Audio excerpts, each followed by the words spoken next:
Hello and welcome back to my YouTube channel. This is a very impromptu video. Wasn't planning on doing one, but there's breaking news. We've just heard that Sven Botman will be out for 6 to 9 months after he has surgery on his ACL next week.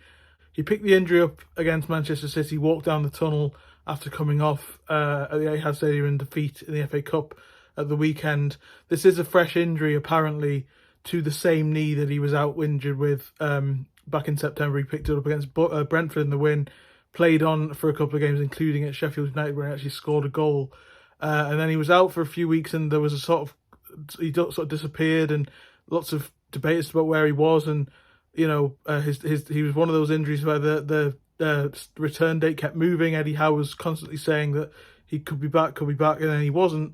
And then it sort of came out that they'd opted against knee surgery after doing his ACL. So he's already done this knee once. This is apparently a fresh injury, not a recurrence. It's hard to see that when he didn't actually recover fully from that previous injury, and I think that is what will upset a lot of fans. That will frustrate a lot of fans, and it's not just Botman, but it's also Alexander Isak. It's Joe Willock as well, who've come back and then gone away with the same problem, having not been fully fit, maybe perhaps rushed back given the impact of injuries have had on the squad this season.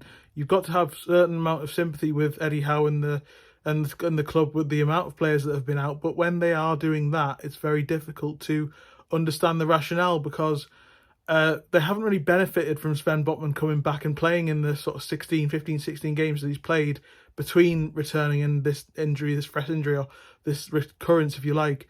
Depends which way you look at it. He hasn't been at his best. He's really struggled. So what was the rationale in really bringing him back? It's not like he's been at his best. He really needed that surgery back when they tried to avoid it. And I think ultimately that's a real disappointment if you're Newcastle fans to realise that this all could have been avoided. And there are quotes from Botman with Sky Sports News' Keith Downey, who when he spoke about this injury earlier in the season, he said that there were debates as to whether he'd fully ruptured his ACL earlier in the season or whether it was damage control.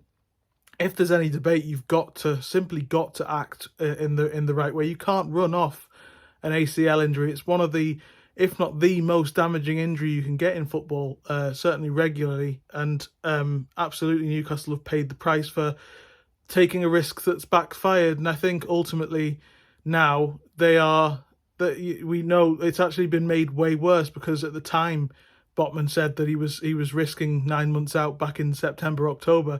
He's now risking 9 months out from coming back in March, and it's very, very doubtful as to whether Newcastle will see Botman between now and 2025. It also means he's out of the Euros. It's a huge blow for the Dutch national team, and a huge blow for him personally as well.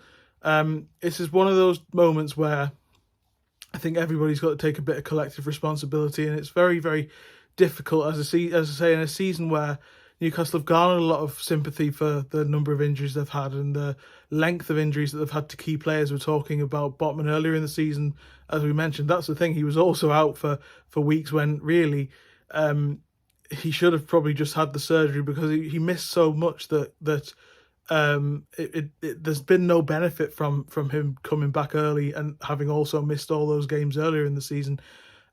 Joe Willock as well, obviously, as I mentioned, came back from an Achilles problem, had more surgery, is only just back now. That injury was back in May at the end of last season against Brighton, I think.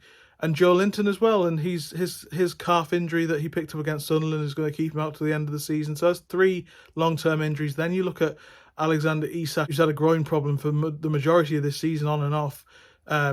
Came back against Dortmund, lasted 5 minutes, went away again. Came back, lasted half an hour against Aston Villa, went away again.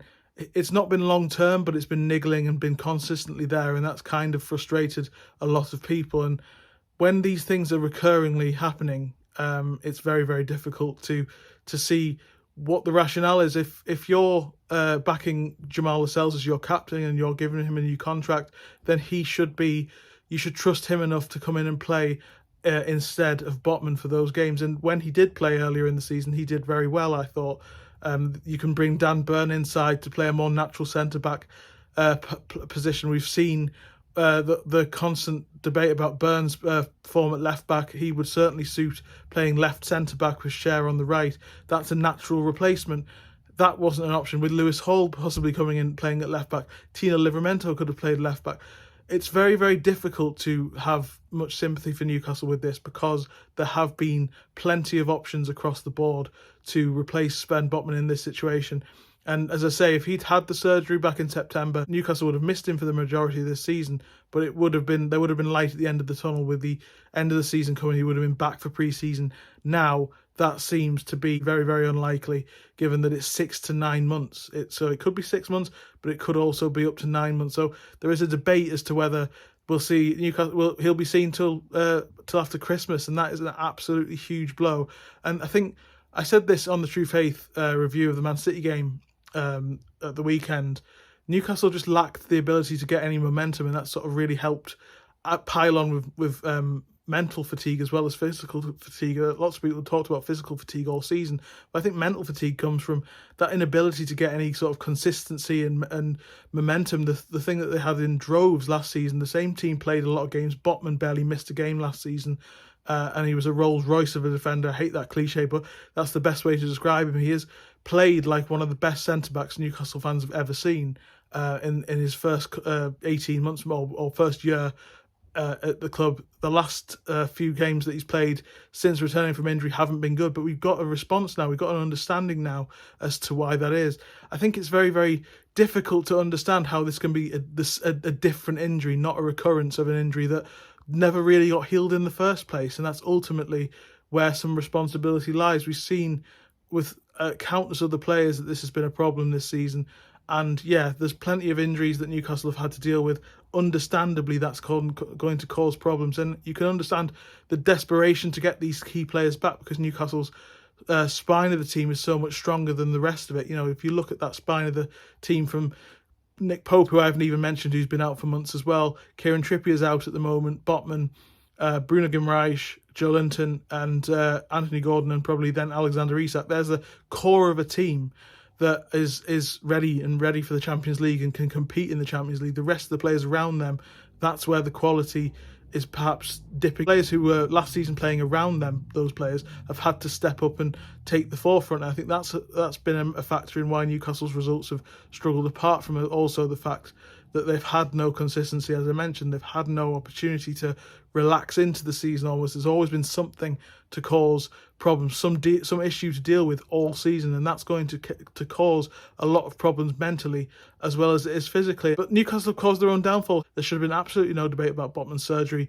back in September, especially when you read the quotes that he said that some people thought it was a potential rupture. There was a debate about whether he'd ruptured it, whether he could get through it, and with an ACL, you just can't take that risk. You can't debate. If there's a debate to be had, then you go with the worst case scenario and you give the surgery and you recover, because even him playing, his form has suffered. Newcastle have suffered. The trust in the back four hasn't been the same.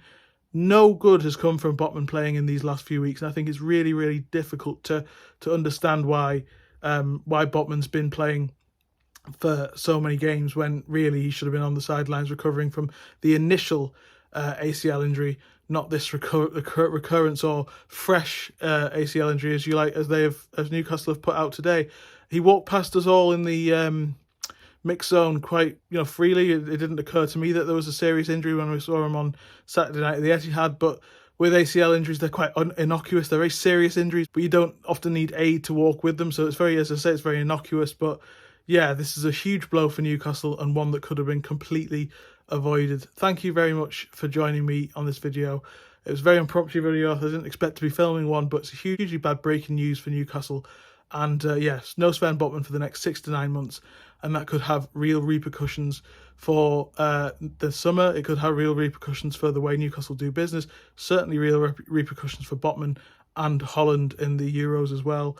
But I think there's got to be huge questions to be asked about the medical team and the decision not to give him surgery earlier in the season when this problem initially arose. Please like, share and subscribe. See you next time.